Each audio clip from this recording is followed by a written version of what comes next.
This is your place for all things Grand Rapids Griffins and all things Toledo Walleye. This is the Hockeytown West podcast with your hosts, Brandon Cook, Nick Harrington, and Travis Foch. It seems like every week we start the show off by talking about some achievement that this Grand Rapids Griffins team has done over the last week. We've talked about them. They've either broken some record, tied a record, clinched a division, and this week we get to talk about them clinching the Western Conference Championship in the regular season, which I jokingly said last week would be a hard thing to do, and we didn't expect it would come this quickly. I thought it was going to be maybe one more week out, but hey, here we are. They've got home ice advantage to the playoffs all the way through the conference finals. One thing left to get on their task list is the league lead, and we'll talk about that later in the show because it's going to be a fight to the end. Still plenty to play for this season. And welcome back to the Hockeytown West podcast, your source for everything Grand Rapids Griffins and Toledo Walleye hockey. And we have a special guest joining us for the second time in a month? I think second time in a month on the show, Andrew? Pretty close, man. Yeah. If you don't know who Andrew is, he runs the GriffinsNest account on Twitter, one of the biggest Griffins pages out there. He's been an absolute pleasure to work with and bounce ideas off of and share things and talk about the team. Not that we have negative things to really talk about. We leave that for our friends on the Red Wings podcast, like the Grindline podcast. You should definitely check them out and see how they're feeling right now with all the Red Wings drama and, probably missing the playoffs again. I hate this whole, there's still a chance. They're done. Like, let's be done with this, please. But make sure you are checking out our friends over at Grindline. They do fantastic work. We're doing a little bit of a partnership with them kind of going forward. So we kind of have the whole organization covered. They've got the Red Wings. We've got Grand Rapids and Toledo, keeping you guys all up to date and informed. And this week we've got 3 Grand Rapids Griffins games to talk about, all on the road before they're heading back home to wrap up the 2 last home games of the season. Before we jump into that, though, let's talk about some news and transactions, and let's get the big one out of the way. Trey Augustine signed his ELC, assigned to Grand Rapids, and is officially in Grand Rapids at this point. He will be at practice on Tuesday, so he's officially arrived. I'm going to pose the question to you guys. Do you think he gets a game? Yes, he gets Friday. At least one. I think if they either can't clinch the overall league or do clinch the league, then you see him. Yeah, I'm with you on that one. I think once they clinch it or they would know they can't, you see Trey start. I know, Nick, you want it to be Friday at home. I don't think that's going to be a reality. I'd be shocked and floored to see it happen. Would I be excited? Of course. But at the same time, I don't think you can mess with anything that's going on. But you won't see him start a game in the playoffs unless both goalies just absolutely somehow have a disaster. Yeah, I don't know about playoffs, but I think he does.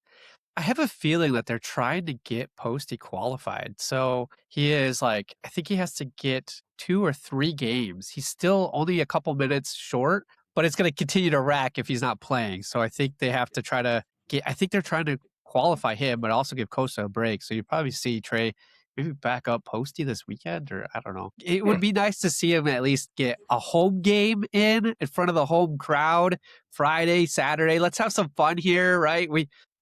According to some, there's nothing left to play for. So let's just throw them in there. Let's give them the chance and do it for the crowd. So I would love to see it Friday or Saturday. I think there's plenty left to play for because, Nick, you pointed out a couple weeks ago that winning the league in the AHL is not necessarily a curse. No, it's not. It's there was 2 years that they didn't hand it out, and out of those, taking those 2 years out, it was 6 times in the last 10 years that they actually. The league winner won the whole thing. So, I did look up for the runner up. So I didn't look at those stats. I didn't want to ruin that. So, and I'm not counting on us being the runner up. I think we still have a chance to clinch it and go in. I don't know if Pittsburgh's how bad they're pushing for it, or Providence, I should say, how much they're pushing for it, but. Providence is clearly pushing for it. I mean, the games are evened up and we're 1 point behind them. I was so excited when I saw AHL update the other day. And it was like, oh, Rochester beat Providence and we just beat Manitoba. We should have the lead. And the update came through 5 minutes later that it was an overtime loss. I was like, dang it, they're still 1 point ahead of us. So it's all right. It's all good. Hopefully in these last 5 games here, we can see something or last 7 games, whatever it is, 5, 7, I don't know, 5. Hopefully in these last 5 games, we can see the Griffins clinch it, because with the historic season they've had, to be able to get all 3 of the regular season titles would just be icing on the cake as you head into this playoff run. And obviously, you know what the goal is at that point in time. Do we get banners for that too? Yep. Usually you'll see a regular season championship one. I don't think you'll see a regular season like Central Division or conference one. Maybe. I don't remember if we've got those up there or not, but usually you'll see a regular season championship. You would see one. When do they go up? The beginning of the season or? Yeah, usually, Okay. it would be the first game of the season. Well, if they hung them in a place you could actually see them, that'd be a start. Oh, that's a good point. Good point. I hate where those things are hung. Other news and transactions, Anton Johansson rejoins the Grand Rapids Griffins, which I know we were all excited to see. We got a glimpse of him last year before he headed back overseas, but he has confirmed that he is in North America for the time being and the future. He's not going back over after this. He will at least be a Griffin next year. So really exciting to see that he's officially landed, and we're going to get to see him longer. But what we've seen from him already has been a lot of fun.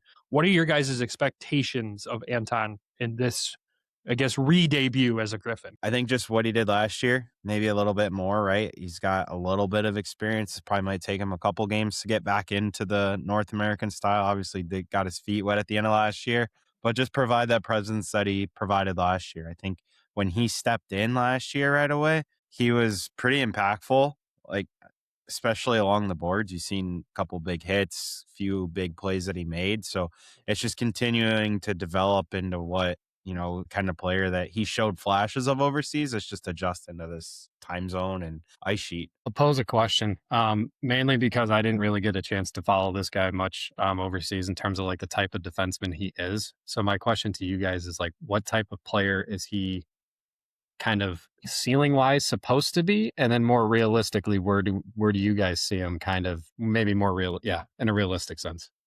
I mean, I think for me, the ceiling is probably second pairing in the NHL. That's probably where you want him to land, hopefully. At the same time, if he just ends up being a solid third pairing defenseman, I don't think anyone's going to complain about it. I mean, his play style is, he has some offensive flash, but he's extremely aggressive. And he's got a real physical side to his game where he can get in there and really just piss other teams off, cause chaos. I mean, I wouldn't be shocked at some point in the playoffs if you see this kid drop the gloves. Like, it feels like it's only a matter of time. Which, when you look at him when he's playing and off the ice, he looks like the happiest kid in the world. So you don't know where the mean streak comes from. But at the same time, that's kind of what I expect from him. It'll be probably a long track for him to get there. Obviously, defensemen take a little longer time to develop. But if he achieves that, then it's a home run. Kind of shares a little bit of the physical side with Eddie Genborg too. Who another overseas guy who just kind of brings that element to the team. Kind of think of him as like Simon, but not as like good, like a poor man's Simon Edvinsson, if that makes sense, because he is super tall, he is very aggressive, and he is offensively geared. Just his size, the stretch that he has, right, to be able to get to pucks and things like that. I think he has a higher motor too than Simon, but it will take him a little bit more time to get it. Not more time, but you've already seen him this week. Like, he got adjusted pretty quickly with us on this team that's just been rolling through people. So for him to jump in, last year it took him a little bit of time. Now he's kind of got his feet underneath him already. But I think he could. I think you're spot on, Brad. I think he could be top line, like second line defensive pair, or you could even be third, and that's not a bad thing right now. So big summer, he could make the Red Wings. He could make that jump. Point per game player at the moment through 3 games. I think, like, ideally, like, the ceiling would be that second pair, but I think it's just kind of where we're at with defensive prospects. Like, most of them probably project to that 5-6 role outside of ASP. That's just where we're at. That's what we have. If he can develop into anything more than that, that's a home run. But I think at the moment, not to like put the wagon before the horse, but like, it's more or less just like 5-6 right now until you see a lot more long-term out of him from over here. Yeah. I think keyword being long-term, right? But in a perfect world, I could see him and Edvinsson being like a really sturdy second or third pair in Detroit. You have opposite shooting hands. So Johansson's a righty, from what I can tell, and Edvinsson's a lefty. So you can have opposite hands on one line there and have those two guys be a real sturdy, have the opportunity to provide a little bit of offense, but also be a very mean in front of your net, strong defensive pair that you can maybe throw out at out at the end of the game. Yeah, no, I agree. It's exciting to have him back, and it's already, as you guys said, it's point per game through 3 games. He's already been a nice addition to have back into this already stacked defensive lineup. When you look at how great the Griffins have been defensively all season long, for him to be able to come in and produce, but also produce on the defensive side too, it's really nice to see him be able to jump on that rolling train, like you said, Nick. Like, it's a tough train to jump on and go perform at a high level, and he's done it well so far. The consistency will be the biggest piece for us to watch out for him. So outside of that, other transactions, Alex Doucette and Carson Bansel were back from Toledo. Who knows if they'll go back to Toledo to get their 5 games to qualify for the playoffs? That could potentially happen this weekend. We'll keep you updated when that happens. And Michael Milne was assigned to Toledo and then also brought back after a couple of games as well. What, Trav? All 3 have 3 games played? Yeah, and I'll say this. I think of the 3, I think the other 2 looked way more comfortable with Toledo than what Milne did. Yeah, it looked interesting when you got to watch a couple of the games. I was going to be curious to see what your take is, because obviously we haven't seen him play a ton of minutes here in Grand Rapids. What did you see from him in Toledo? Honestly, I wasn't like, you're expecting more, I think was probably the biggest thing. A couple of times, like, he'd make a play, and I don't know if it's just because he's so used to playing in the American League, like anticipating guys being in certain places, but like there were a couple plays where like one point he just like made a curl and just gave it right to the other team. Like it was against Wheeling. Like he turned and passed the puck right. It was like a breakout pass straight to a Wheeling guy. So I don't know. Like I was maybe expecting a little more, being that you're coming from the American League. Now, granted, the other 2 have had prior chemistry in Toledo compared to Milne, but I mean, well, Milne's also had a tough season. You look at last year, he spent the entire season in Iowa, played 1 game with Minnesota in the NHL. And then this season, he's gone from Iowa to Syracuse to Grand Rapids and then to Toledo. He played 15 games in Iowa, 19 games in Syracuse, 5 games in Grand Rapids, then the 3 in Toledo. So he's kind of been bounced all over the place.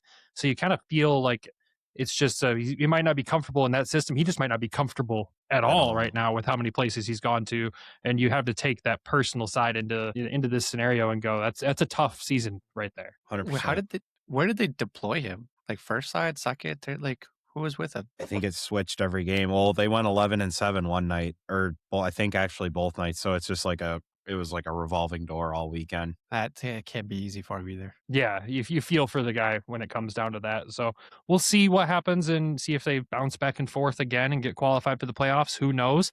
But it's going to be an interesting thing to watch out for. And so when Milne played in Grand Rapids, I think he's only played, 2 or 3 games? At least 5 games in so far. 5 games. Oh, okay. So he has at least played a few more.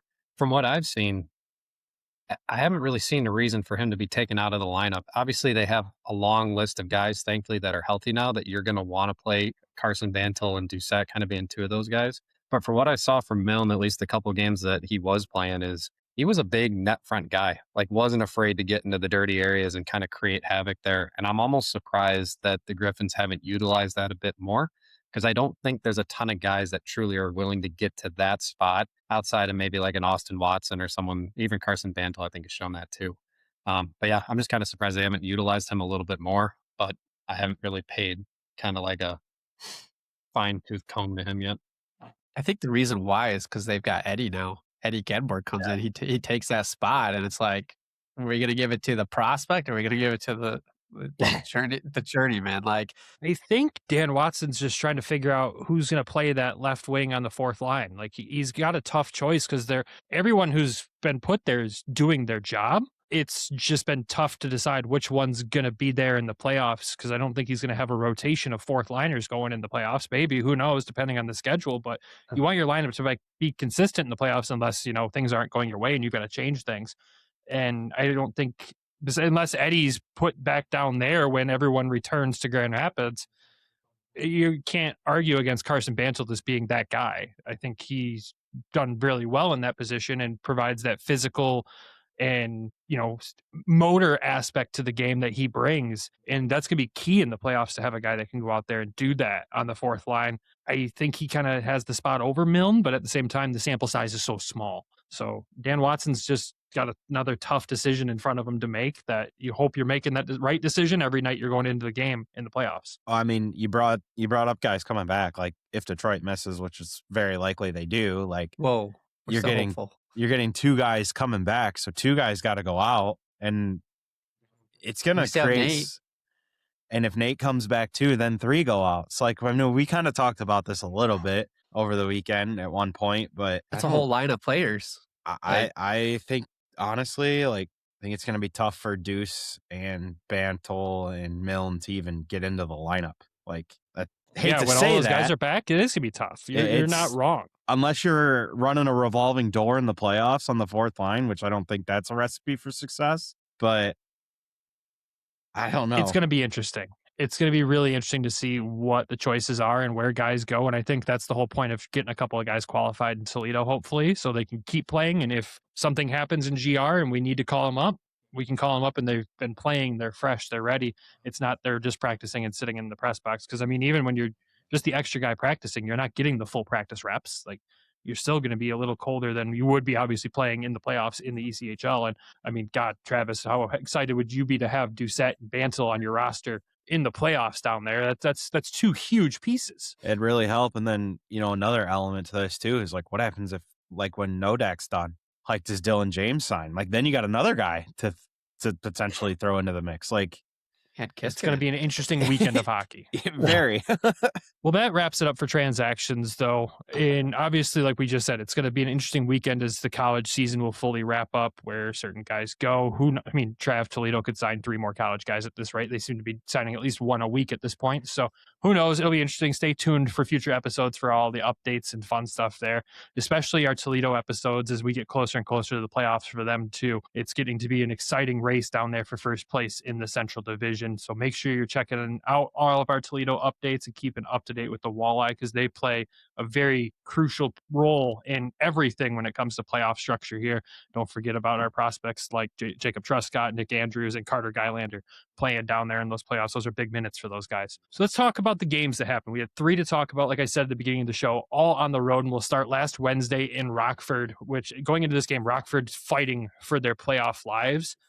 And you look at the last time we were in Rockford, the result wasn't really what the Griffins wanted. You go into this one, you look at the starting goaltenders, you see Michael Postava coming off of the recall from Detroit, first game back. You see Drew Comesso at the other end, who's known to give this Griffins team fits. And the Griffins walk out with a 5-0 victory. It was an unreal game that none of us really expected, to be this one-sided at the end of it, because the Griffins dominated play up and down the ice. And I'm going to just throw this to you guys first. The guys that stood out in this game, we've got to talk about Eddie Trailmax, which we got to talk about the whole third line in general, but we got to start with him. A 2-goal game for him. And it really just seems like that third line is something that Dan Watson cannot break up. And if you're wondering the third line it's Roklovsky, Biak, and Trailmax now. And it wasn't just a 2-goal game for Trailmax. He had an assist on the last goal of the game too. Yeah, I feel like Eddie listens to the show, and I probably need to apologize because I said he had a terrible game last week, and then he makes me eat my words this game. Just a man on fire. It's like the old Eddie from before the Olympics, to be honest. Like, out there, grinding, go to the net, shooting the puck. He looked really good. I know, like, Brandon, you and I were talking about it beforehand, is just the week that Gus has been. And it seems like Gus assisted on quite a bit of those Trailmax goals this week, too. So there's some sort of chemistry between him and Wojo and Trail. Like, it's clicking, it's working. So good to see Eddie return to form. I think you look at the big addition is Wojo. Like, he's Jesus God. He's stabilized that third line, and I think it's brought the offense back out of Trailmax. Like, that's a guy that was really good, like you said, up to the Olympics, kind of cooled off a little bit and is starting to heat back up. And the presence of Wojo down the middle, I mean, you look at what he's done just since he's got here and got into the lineup. Like, who expected that when you make that trade, right? And when you get your third line and at a production level like that, and you're getting your guy that is one of their top goal scorers producing again on a third line role, that's massive. And an argument could be made that third line could play as a first line. I mean, just with the level of skill being there. And Trailmax, 9 points in 5 games. I mean, that's impressive. And to your point, I think Wojo is a huge part of kind of that recent success that he's had. And not only that, the Griffins, I think, kind of right around that Olympic break, obviously started to fall into that slump where they were just having a really hard time scoring goals. And to see them kind of make that turn, and as terrible as this is to say, opposite of the Red Wings, they are now like cranking up the dial, getting closer to playoffs. Like they're playing some of their best hockey. 5 goals against a Rockford team that's given them trouble in the past. And we'll talk about obviously the next 2 games coming up against Manitoba, who are above Rockford in the standings. And they single-handedly kind of took control of those games too. Brad, I know you've been a big fan of Wojo, and we should have went with him and Ignite the Nest. I'm never going to live it down, but I was looking at his stats today, and for Syracuse, he had 38 games played, 9 goals, 8 assists, 17 points. With Grand Rapids, he's played 6 games, 3 goals, 8 assists. He's already tied what he did in Syracuse in 38 games, and he's a third of what he scored, but he's pacing so much better. So I'm like, what did they do with this guy? Where did they deploy him? Was it first, second, third line? He only had 9 goals for Syracuse. He was a -6. He's a +12 with us. Like, I know he's got better talent here and it's a better system, but this is kind of a crazy find for Sean Horkoff to bring this guy. And I looked at Mitchell's stats are pretty much on par with what he was doing here at GR. I mean, it clearly shows Wojo's ability to learn this system, learn it quick. It's a system that benefits to his play style more than what Syracuse was running. And that's just one of those things when you trade for a guy, you can't just take into account their stats. You got to look at the whole system overall, and you can't have the preconceived notion that, oh, they're going to be a mid player, middle of the pack or bottom of the pack player. Like, you just got to see what they're going to do in our system. And I think that just goes back to the credit of our coaches and how they deploy this team and the culture in that room as well. It just continues to, you bring new guys in and they accept them and get them up to speed. And again, those 11 points in 6 games, because obviously it's not just this game we're going to be talking about Wojo, it's all through the weekend. But to have this many multi-point games already is credit to not just him, it's everybody. Kind of reminds me of when we added Redeem a couple Redeem years Simic back. last year. Yeah. Or it was 2 years ago, years, whatever it was. Yeah, sorry. Yeah, I mean, he was a great addition. It's the coaching staff here knows what they're doing. And like you said, credit to Sean for finding this guy. And clearly you had to move a defenseman with the pieces that were coming in, getting ASP back in, getting Anton in the system. Like, you had to make some kind of move, and it's a move that benefited the team greatly to get that depth scoring. Because when we were in that slump, Dan Watson specifically said, I need the bottom 9 to show up. And you're getting it from the second line here and there. The fourth line's doing their job, but this third line is providing you, like Andrew said, first line results. Like, I don't know how many times there's been games where I'm looking at this third line going, okay, that's a 7-point game. That's an 8-point game. That's a 5-point game. This is kind of getting ridiculous at this point. If your third line in this league can go out there and roll like that, you're feeling really good heading into the playoffs. Well, you need that depth scoring in the playoffs. Like, you can't be a top line or top 2 line team and go, the distance and get to where this team has the potential to get to. It just comes down to, you got to have those timely goals from your depth pieces. And like Andrew said, when your first line or when your third line is playing at the level of what some first lines can produce, like, that's a very, very valuable piece, right? And you look at that line too. That's with the, with Eddie, and then you add the emergence of Wojo, like, that's suddenly a heavier line also. Like, it gives that, Eddie's a bigger body. Wojo's no small guy. Raklovsky's not the biggest guy in the world, but he's got that playmaking ability. And with Trailmax's shot, and then you add in the ability of what Wojo can do, it's just a recipe for success. It's a good third line. Like, you need that this time of the year. And not to beat that to death, the whole third playing at first line level. Imagine being the opposing coach for these teams. You can't not think that one of their coaches is like, we almost have to take our first line, drop them down to the third line, and match them up against Grand Rapids third line, because last 3 games, 4 games, 5 games, it hasn't even been a competition. I mean, they've dominated probably 33 to 45%, or like contributed to that amount of goals on the ice. Yeah, I'd hate to be an opposing coach right now, because you look at the Griffins first line and go, all right, they're rolling out Leonard, Dries, and we'll have Mazer back at some point, and have Shine back at some point. Like, that line's able to do so much damage. Then you go look at, oh God, here comes the second line with Lombardi and MBN out there doing their thing. God, here comes this third line that's just been a freight train. What do you do? Oh, and then the real freight train line comes out and just starts hitting you everywhere. Like, I don't envy being an opposing coach in this league right now, and it's a beautiful thing to see for the Griffins. The other guy we got to talk about in this game, though, before we go too long on this one, is Michael Postava. Look, I know it's only an 18-save shutout, but you got to stop them all to get a shutout, and for this to be his response to coming back from Detroit, where we all agree he should have probably started one of those games, for him to come back and just post a shutout was like a, yeah, you guys missed out kind of moment for me. He's got to be laughing a little on the inside. His emergence this year has just been unbelievable. Like, I remember before the season, we were talking like, is he going to be in Toledo to start, like to get his feet wet, like just to get his, his grasps on the North American sheet and style. And that wasn't just us. We heard that in the organization. Like, they didn't know at first when he first got here where he was going to go. Yeah, and like I know I've said too, like, and now you look at Trey coming in and you got, Gyro's giving you starts. Like, they have so many pieces in that like this guy's emergence has potentially made other potential pieces available. And like, it's a great problem to have. And he's come in and like, he's still a young guy. He's in his, he's like 23, 24 years old. So it's not like he's an older player either. He's got a lot of runway left. So you could make the argument that he should start the first playoff game. Like, there's an argument to be made for that right now. So it's all credit to him. He's had a great year. He's super athletic and he just plays the position really well. Yeah, no, I agree. You want to hear? This is kind of a crazy stat, but the AHL has that weird metric where you have to play, I think, like 1,320 minutes to be a qualified goaltender. Well, Postava's right now at 1,282.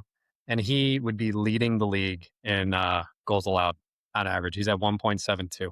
And he would be 0.2 higher or lower than the next goalie in the league. So, like, he has truly been under the radar, absolutely spectacular all year. It's insane when you look at a guy, too, that, again, we didn't know anything about, and he gets injured, a month into the season, misses a month, and he stepped back in and didn't miss a beat. And I know when everyone talks about Trey Augustine, they talk about his poise, how calm he is in net. I would argue that Postava is a more calm goaltender than Trey. I've watched this kid skate out there and just, he doesn't care. He goes out there to stop pucks and that's all he wants to do. Anytime he gets scored on, there's no shaking his head. There's no beating himself up. He's just like, all right, it got past me. I'm going to stop the next 30 shots. So here we go. His poise in net, especially with how athletic he is and how squirrely things can get sometimes, you still look at him and he's like, he's calm through that. He was just halfway out of the crease doing a freaking somersault, but he's chill. He's good. Vibes are good. He's ready to go. It's been so much fun to watch. The only thing I'll add for Posty is the first period, we were on the penalty kill and he has just a barrage of shots at him. We clipped this. I don't know if I did it. We clipped this in that first period. I might reshare it here too. But there's a backdoor chance that he gets right across the crease and saves, and it pops back out to the slot, and he saves that one too. I mean, the guy he was incredible. I know when he talked with Bob, he was surprised. He was shocked that he got called up to Detroit. He was not expecting it at all. But it's been a good feel-good story for this guy. Like, he wasn't drafted. He came from international. Nobody knew really how he was gonna acclimate over here and how he was gonna perform. And he's really been. You could ask for more out of a backup goalie, right? Like, this is the best situation we could have asked for. I mean, yeah, it really is. If you think about it, we covered 8 goalies that one year, Brandon. I mean, I'll say this. I know I've said it before, but like early in the year, like he started out so good, and I was like, okay, when's the coming to earth going to happen? And it just hasn't happened. It's like you were looking for it. Because you don't know, like you're expecting, like, okay, he got off to a great start, but you see so many goalies come in and then like they hit that wall and they come back to earth a little bit, and he just hasn't. So like, again, that's a credit to him, but like, when you have a new guy coming in from overseas, it's the angles itself are just slightly different, and you're playing at, like the AHL's on a different beast compared to where he was at. So it's like, is it going to happen? And it hasn't. So it's just a credit to him. He's had a great year. It's a great find. Well, that's because you're used to watching Cossa, and he always takes a dip near the end of the season. So all right. I will not tolerate that talk here. To wrap up this game, it was great to see a win. Great to see a 5-0 win. Other goal scorers in that game outside of Trail Max was MBN. Stahoviak had one, and Lombardi had the 5th one there.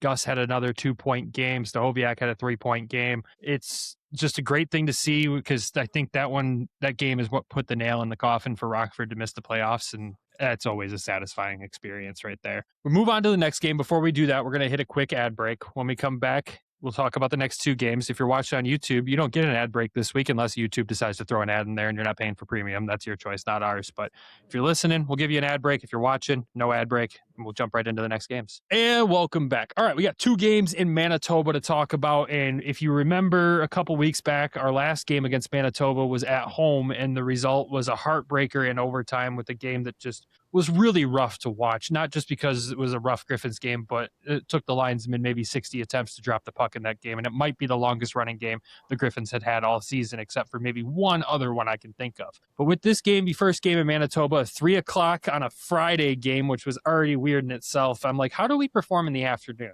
Trying to go into this, like, are we a good team in the afternoon? I don't remember. Well, we walk away with a 6-3 win, where Sebastian Cossa outduels his all-star teammate Thomas Milic at the other end. And again, the third line pops off, guys. And I know we just talked a lot about them. We don't need to dive too much into it this game, but just the goal scoring in this game alone, because it did feel like, the first period, you get a 3-goal lead. Second period, Manitoba ties it up. And I'm going to stop there and just go to you, Nick, because you covered this game. How much panic did you have going into the third when this game was tied after leading 3-0? There was a little bit of panic. I mean, I was covering this game and it was just absolute chaos. I'm like, 3-0. I'm like, all right, that's pretty good. We maybe get 6 and we call it a day, right? We just had a shutout with our first Rockford. Maybe we give up 1 or 2. It's going to happen. Move it on, right? Cossa stood on his head in the first period in this game too and made some big saves. So I was like, Manitoba's a good team. We did come out and just rock them right away.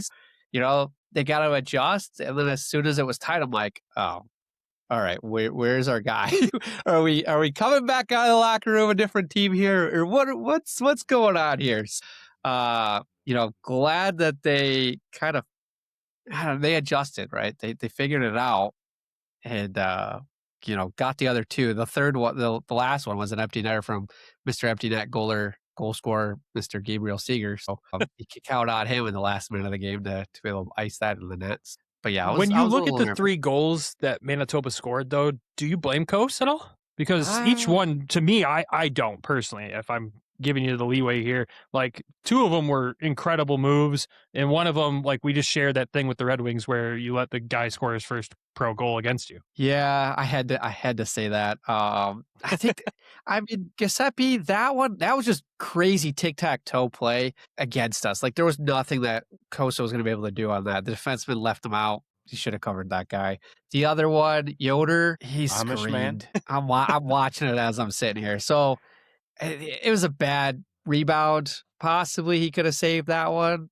I don't know. That one's a tough one. Yeah, I mean, okay, maybe 1 out of the 3, but at the same time, you can't blame him for like a second period collapse. But you love the response from this Griffins team to come out in the third and score 3 more and get this lead back and get the win 6-3. And you look at the 2 guys besides Seeger that scored, and you look at MBN and Lombardi there. Both goals were pretty goals. It was important. It was very important to have those 2 guys back on the score sheet, I feel, and Amo scored in the game prior as well. So to have them heating up at this point is good for us in the playoffs as well as we get down the stretch. So a little bit of confidence boost. Amo, for whatever reason, he's been in a little bit of a rut. I know when Nate was out, he was on a hot streak. Like, he just kind of took over there. So I don't know if he's got if something's going on or what.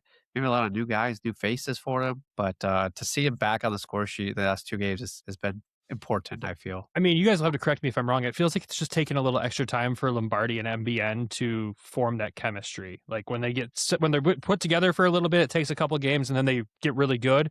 They get separated, and they're both still very good, and then they get put back together, and it just takes a couple of games for them to find it, it seems like. It's weird because him and the ASB had such good chemistry last year down the power play when they came over at the same times. Yeah, maybe. I mean, his last goal, Amo's last goal was on March 4th. It's a long time. He had 2 assists between them. So it has been a little bit of a cold streak for him. Yeah, it was good to see him come out of it, though. I mean, when you just look at this game as a whole, I think the biggest takeaway just has to be the ability to make that comeback, right? You let the game slip away from you in the third, and we know what Manitoba's capable of. We know they're a good team. They're going to be a scary playoff team. But to battle back on their home ice, it says a lot about what we can expect from this team in the playoffs. Oh, 100%. absolutely. 100% always. I mean, just to like give them a little bit more credit, right? I mean, they've locked down the division. In terms of what to play for outside of or they already have the conference lockdown, so now it's the league. At that point, for you to crawl back after blowing a 3-0 lead and then coming back in the third and scoring 3 more goals, knowing that you are guaranteed already good for the rest of the season, speaks to, I think, Waddy as the coach, being able to regroup his guys there, and obviously speaks to the character of the team there, because that was a huge third period for them to kind of fire back with. Cossa as well. The 3 goals we talked about was scored within like a 5-minute stretch in that second period. Outside of that, I think even Manitoba had quite a bit more offense in the third period. Like they'd still pushed the play, but I think Cossa kind of stood on his head in the third period, kind of rebounded from those 3 goals he let in. And obviously that led to a really good win for that first night against Manitoba. Well, it's like, that's the big thing. Like you said, like he got to the intermission. It's a mental reset. And you come out and you got to make the saves in the third to give your team the chance to win. And I think the one that kind of looked weird for me was the Di Giuseppe goal. Like that's kind of like tracking. And that's one thing that, I've seen posted about him is like maybe one thing that sometimes tracking is still maybe one area of where he can work on still. Because it got lost in space. Then Di Giuseppe made the spin and the shot. But you look at his third period, like came out and said, "I'm not giving up another one." And I think that's like the big thing is like when you have a rough stretch like that, and albeit like you said, in what was it, like a 5-minute, 6-minute run where they tallied all them goals. You just at that point you got to stop the bleeding, get to the intermission, and then reset. And then he reset, the team reset, and they come out and they won the third period. So that's the sign of a good team. Like like you hear Todd talk about like Detroit yesterday. When things go bad for that team, they still crumble. Like that's one thing that they still do it, right? And then it takes them a while to get back. Well, for the Griffins, like they crumbled, but they didn't break. Like I get you blew the 3-0, you blew the 3-goal lead, but you don't break. Bend but don't break. Big thing I want to add there too for Coast, that period is, both periods, the second and the third, the Griffins were heavily outshot. I mean, and these weren't just shots that, we always look at shots and shot volume, but the most important is like where it's coming from. And there was 18 of them. I was counting while Travis was talking, 18 of them right in that slot area. So high danger area where they're getting in there. It's good for Cossa to step up and make those saves because that's what he's needed to do. Our defense has got to be better. They got to push this back to the outside for where we're giving up a lot of those shots. And that's those ones that we don't really care about where those are coming from because they're on the outside. They're high. They're low danger. Yeah, this was not the defense's best game by any means, but at the same time, Cossa did the thing, 2 shutout periods. Yeah, the second was a little bit rough, but to be able to come back and have the mental toughness to lock it down, at least, especially when you are outshot in the third, you're outshot in the entire game. It's a big win for him. Well, another thing too, like with the Griffins, like this just shows that they can win any kind of game. They can win the 1-0 game. They can win the 2-1 game. They can win a 3-2 game. They can also go out there and win the track meet, the 6-4, 6-3 games. Like they've got the offense that they can, if they're struggling defensively, they can outscore problems if they have defensive problems on nights like this. But for the most part, they don't have that those issues defensively. They're generally a really structurally oriented team that plays within themselves. But when they have those nights where they're off, their offense can also pick up the slack and outscore those nights. They've got that ability to play and win any type of game. Yeah, 100%. You're also throwing in Anton in this game too. So like the defense is not completely set. The partners are not completely set. I think Wally was back this game as well. So it was just kind of the defense hasn't gotten comfortable with their partners yet. So that's going to come by the time playoffs roll around, they should be a little bit more comfortable. And that I don't think that's going to be an issue anymore either. Sorry, correction. Both Wally and Anton played Wednesday too. Again, your second game's back for both of them. Like that's a big deal, especially against a Manitoba team as tough as they are. Like, we know we're going to talk about some lopsided results with this, but that's a tough team. That's still a scary playoff team. And maybe we poked the bear a little bit, at the same time. Other storyline out of this one was Anton getting his first point this season so far. So good to see him get that assist on the second goal there. Your goal scorers, I should say, in this one: Stahoviak with the first one, Trail Max with his 25th of the season, John Leonard with his 31st of the season, MBN with his 18th, and Lombardi with his 14th, and then Seeger with the empty netter for his 8th of the season. So those were all your goal scorers. And the Griffins power play went 0 for 2, and that one penalty kill went 1 for 2. So there's your stat breakdown of that game. Let's move into the next game, because this is not what I expected. I did not expect a 7-2 victory after you had the crazy one the night before where you give up 3 and you got to go score 3 more. And then I had flashbacks immediately because the Griffins took a 2-0 lead out of the first, and you come into the second period in a minute 43 and Manitoba scored. And I was like, oh God, here we go again, except this time we don't have a 3-goal lead to protect. It's only 2. But the Griffins did not let that happen in this one. You know, you come out of the second period there still with the lead, and obviously you just pour it on in the third period. But we got to talk about Eddie Genborg getting his first goal in North America, as well as Anton Johansson, both of them, their first goals in the AHL in this game. But Eddie, you got to talk about specifically, because what we didn't talk about in the first 2 games is that Dan Watson put him on the first line this week after, you know, bouncing back and forth in the lineup, some nights even scratched as he was adjusting over here. After Dan sees his performance in overtime against Chicago at home, puts him on the first line with Dries and Leonard. And the results were, I would say, better than expected. I don't know about you guys. What more could you ask for? He's what? 18. Yeah, he's a kid. Like, he's literally a kid, just got drafted last year, and he's playing top line minutes in probably the second toughest league in the world right now. At least this week he did. And he got rewarded for good play. So rewarded in ice time, and then he gets a goal as a reward also. So I'm not saying like he's going to be their future first line player, but he's a kid still. So like, it's He's just a kid great who's going to go back overseas after this season still. That's the correct part like, that drives me nuts. Yeah, he's got a long way to go. Like, they need to figure out that agreement. They just got the agreement with what the CHL. They got to figure out the stuff overseas too. But you look at what he provides, right? That tenacity, high motor, can chip in offensively. Like, Waddy gave him an opportunity, he made the most of it. Like, it's not that surprising. He just with, you know, how good the team is. Most of these guys can rotate up and down the lineup. They got enough guys that can do that. But he's also, with Eddie, he's got enough skill, IQ, and tenacity to play up there and not look out of place. And that, for a teenager in the American League, that's an incredible feat. The thing that sticks out to me with him is, like, you don't know obviously what's going to happen, right? But if he can produce and continue to do this at this level on that line, is there the conversation of, could he do it in Detroit? Could he solve the left wing problem a little bit in Detroit? He can have a massive summer. He's already had a massive year that shocked everybody.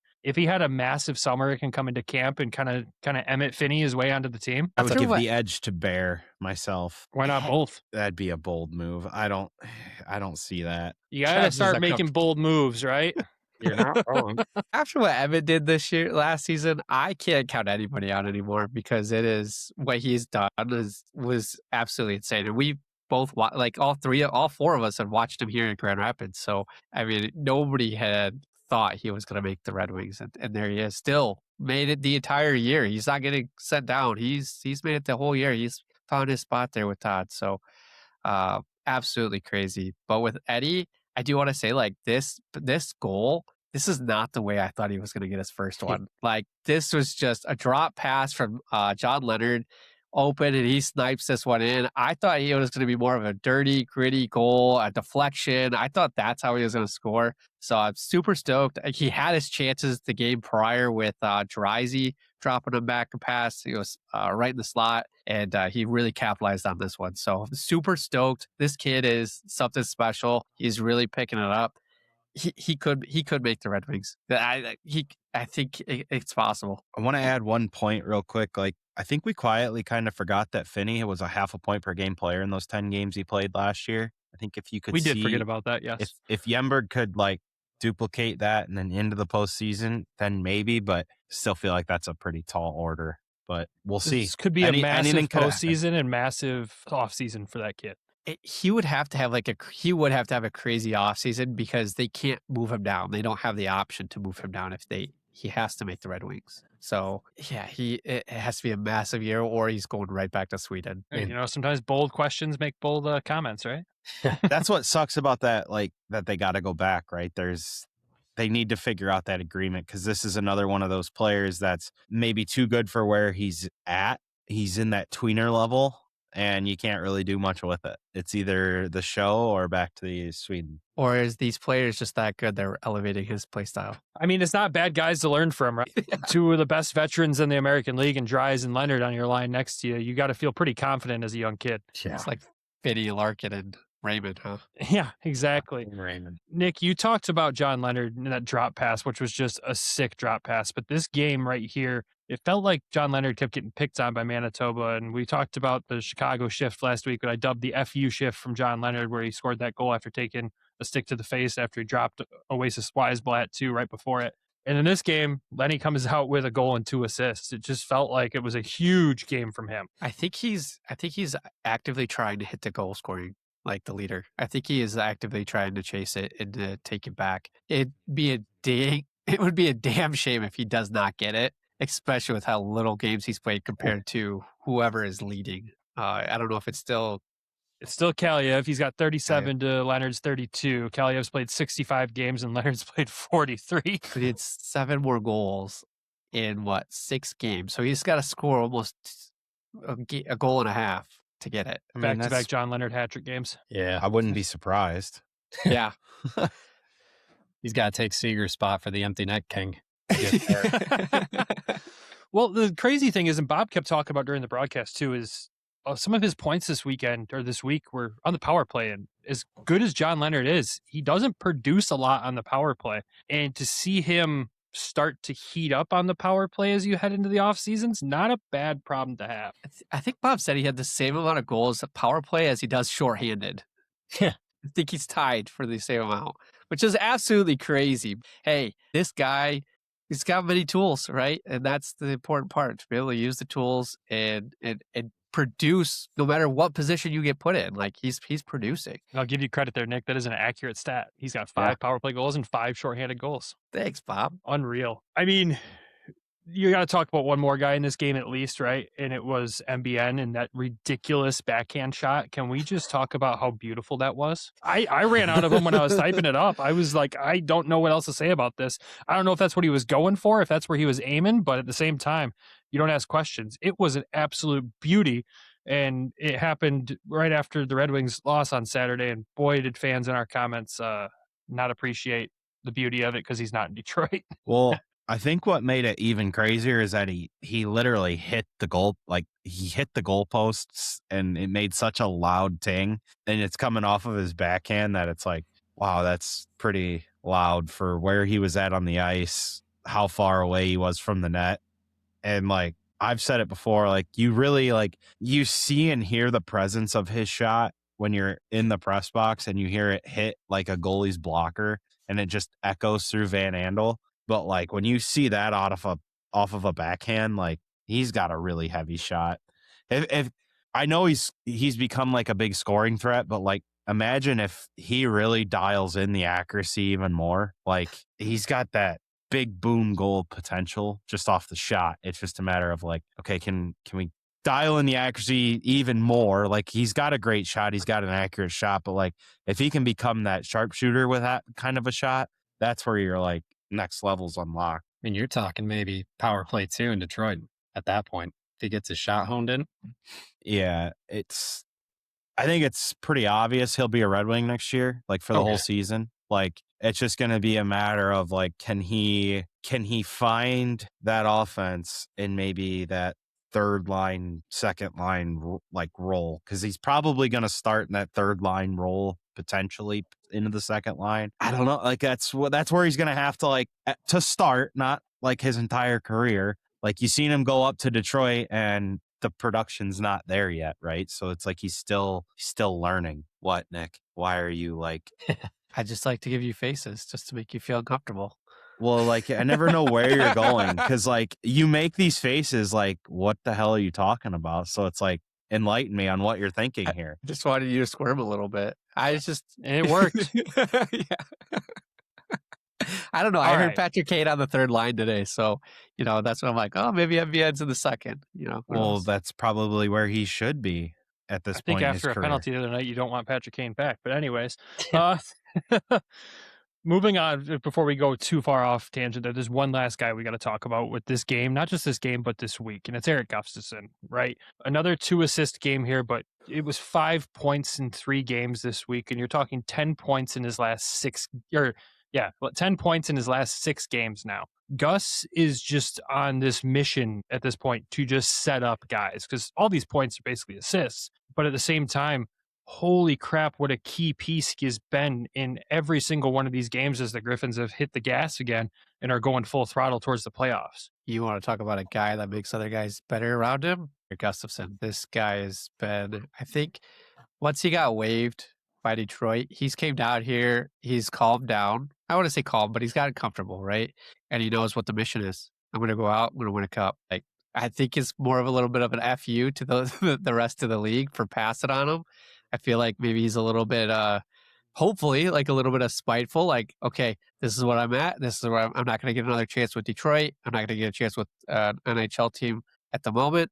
I'm going to stay here. I'm going to plant my feet, and I'm going to play here like what he says, right? If you're here, you're here. And he's just a man on a mission. Like, Brandon, you and I were talking about this, and I was like, yeah, he's got another 5 assists this week. And you're like, what? We went back 10 in 2 weeks. Like, just absolutely insane.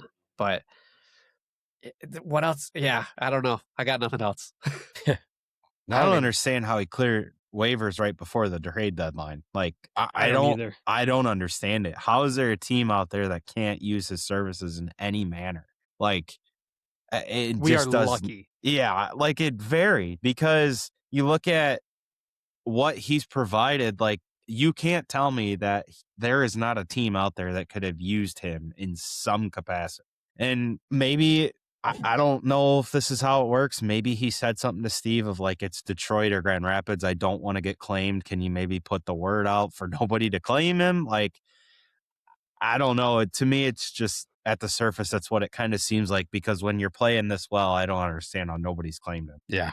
And he's already 34 years old as of this year, which I know it's kind of getting up to the upper echelon for certain players to get at least a shot in the NHL.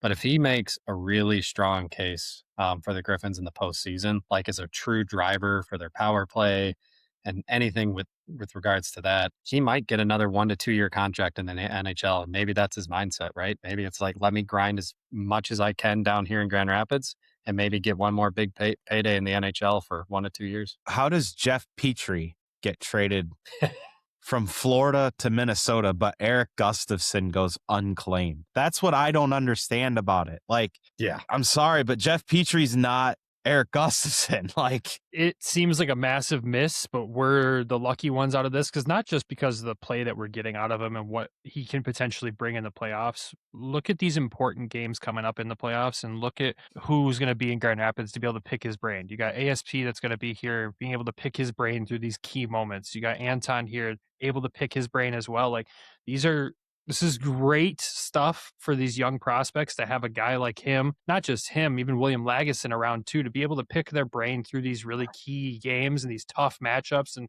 this grind that the playoffs are going to be. These kids are going to be able to look to him and ask for advice. And he's going to be able to also, look at them and be like, hey, this is what you should have done on that play, or this is what you should expect from this. This is how crazy the playoffs are going to get. He's going to be able to walk them through all of that. And that's just really awesome thing for the whole organization, not just Grand Rapids, but boy, are we benefiting from it big time right now. But outside of that, I don't have any other final thoughts with these games. I think it's time for the 3 stars of the week, unless you guys had other thoughts you wanted to add if I missed something. I don't think so. I'm good. Perfect. Well, the 3 stars of the week for me, you got to go one with, I'm going to give Trail Max the third star this week. Goal and 2 assists over the weekend, plus the 2-goal game in Rockford on Wednesday. I'm giving him the 2nd star there. Second star of the week. I think I'm going to go MBN on this one. You look at the weekend itself, 2 goals, 2 assists, and then in Rockford, he also had a goal and an assist in that game too.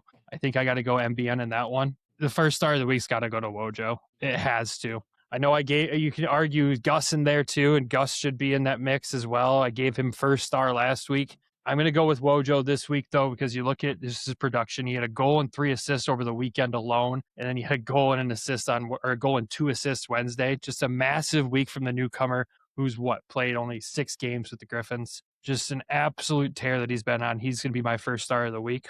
Do you guys agree? Do you disagree? I'm going to go vibes of the week. I probably would have put Wojo first and then Anton and Eddie. I think that would have been my vibes of the week. That is vibes of the week right there, for sure. For sure. All right. Let's hop over and talk about the rest of the league. We got to talk about the standings as they sit right now. And we'll start with the Central Division. Obviously, the Griffins have clinched that division. No one's taking over first spot on them. 103 points leading that division. The next closest team would be the Chicago Wolves in second at 76 points. That separation alone is insane. Third place in the division, Texas. They have clinched a playoff spot, which, guys, look at what we were talking about with the Texas Stars at the start of the season. What an absolute turnaround down there, and how scary is it? Not the fact that they're going to be in the playoffs, but the fact that they also added Justin Ritzkovian's little brother, who is a point per game player so far with the Texas Stars. Well, didn't they fire their coach mid-season? Before the season. Before the season? I knew they made a change, so it just took them some time to figure it out, right? Like, that's probably the biggest thing, and they got it. They stabilized the boat, and anytime you add another Ritzkovian, that's kind of terrifying. That's PTSD, right? Yeah, I was done typing that name on Twitter when we were playing them, and I thought I was done with it, but apparently we're not. It's a complicated one to type out and spell. You also got to look at that team and go, hey, Cross Annis is 31 points in 50 games this season. A guy that went from being on a PTO, he didn't have a job, signs with the hometown team, and now he's become a crucial part of their top 6. Good for him. I mean, he's had a fairly healthy season. He's figured it out. Like, sometimes it just takes guys a little longer. Yeah, it's insane. Fourth place, you got Manitoba at 68 points, and right behind them, Milwaukee at 65 points, Rockford in 6th at 59 points, and Iowa eliminated from the playoffs. At the same time, though, it's interesting to see this battle for 4th and 5th because they're going to be playing the play-in round at this point. That's pretty much a given. Battling for home ice in a best of 3 with how we've seen it before, where arena availability, one team just hosts all 3. Like, what are you really playing for? Pride? We'll head over to the Pacific Division. This one's getting a little interesting. Ontario is at the top of the division, but they have not locked down the division yet because right behind them by 1 point is Colorado. 91 points for Ontario, 90 points for Colorado. Coachella Valley in 3rd place there at 83 points. 4th place, San Jose at 82 points. Henderson in 5th place at 81 points. That division is tight. All 5 of those teams have clinched a spot so far. Still waiting on the last couple spots in that league. You got Bakersfield in 6th, San Diego in 7th, Tucson in 8th, Calgary in 9th, and Abbotsford still down there in 10th place. Head over to the North Division, where you got Laval in 1st place in that one, but still have not clinched the division as well because they have 87 points. And right behind them at 85 points is Syracuse. Syracuse also has a game in hand on Laval. Laval has led the division for the entire season practically, so seeing them potentially lose that would be really crazy to me. In 3rd place, you got Cleveland. All 3 of those teams have clinched a playoff spot. You still have 2 spots up for grabs in that division. Toronto's in 4th place. Rochester's in 5th. Utica is in 6th and still in the picture. So is Belleville at the bottom, but Utica has moved up from that bottom spot where they have been practically all season.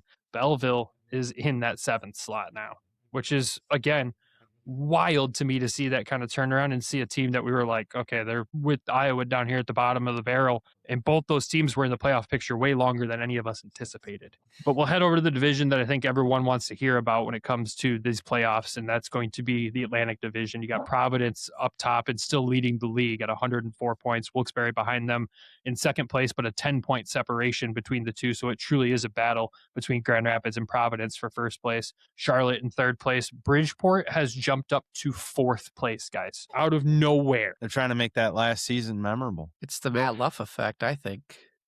It's kind of crazy. 3 goals, 7 assists in 15 games, 10 points. I'm sure Bridgeport is happy with that trade so far. I mean, who wouldn't be happy getting Matt Luff? We loved having him around here. So Bridgeport's most likely in, but this division, again, still close. Bridgeport at 68 points. Hershey's behind them at 67 points. Guys, Hershey's in 5th place in the division. What a beautiful thing to see after all the years of dominance. Everyone's loving this. Springfield in 6th place at 66 points, so 1 point behind Hershey. Lehigh Valley behind them at 62 points. Hartford out of the picture down there in last place at 56 points. But again, that race for those last couple spots, Trav, I know you and I talk weekly with the ECHL and those battles for 4th, and nobody seems to want to be in. It seems like we're seeing a little bit of that in some of the divisions in the American League too. But some of these teams' turnarounds are really surprising, aren't they? Especially Bridgeport.